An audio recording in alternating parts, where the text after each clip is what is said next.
এই দেখুন বন্ধুরা, আজকে আমরা ধনে পাতা গোটা গোটা মানে গোড়া কেটে পরিষ্কার করে ধুয়ে নিয়ে ব্যাটারের মধ্যে চালের গুঁড়ি, নুন, হলুদ, একটু লঙ্কা বাটা দিয়ে এটা ব্যাটার করে এই যে দেখুন এই মাখিয়ে নিয়েছি। এইবার এটা বড়া করব, দেখুন সাথে থাকুন।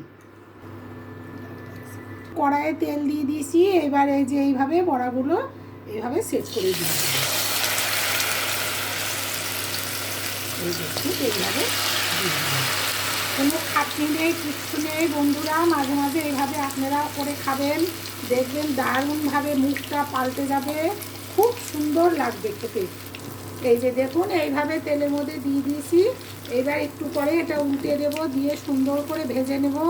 আপনারা এইভাবে করে খাবেন বন্ধুরা। আমি পরে আবার একটু সাথে থাকুন, দেখুন। এই যে দেখুন এইভাবে এই যে উল্টে দিলাম। এইভাবে আপনারাও ভেজে খাবেন বন্ধুরা। এরকম চালের গুঁড়ি কিচ্ছু লাগে না, ঘরে যা থাকে সেই আইটেম দিয়ে চালের গুঁড়ি, একটু লঙ্কার বাটা, একটু হলুদ, নুন দিয়ে একটু এই গরম তেলটা একটু ব্যাটারের মধ্যে চুবিয়ে দেবেন, তাহলে বড়াগুলো খুব খাস্তা হবে। এই দেখুন বন্ধুরা, আজকে আমার দুপুরের মেনু। আমি আর বৌমা এখন খাবো। এই যে ধনেপাতার বড়া করে নিয়েছি। আপনারা দেখুন যে কেমন শব্দ হচ্ছে, দেখতে পাচ্ছেন? এরকম খুব সিম্পল রেসিপিতে এখানে আলু ভর্তা, এখানে লাল শাক ভাজা, এখানে ছোলার ডাল দিয়ে ইঁচড় দিয়ে রান্না করেছি। এই রেসিপি একদিন আপনাদের দেখাবো।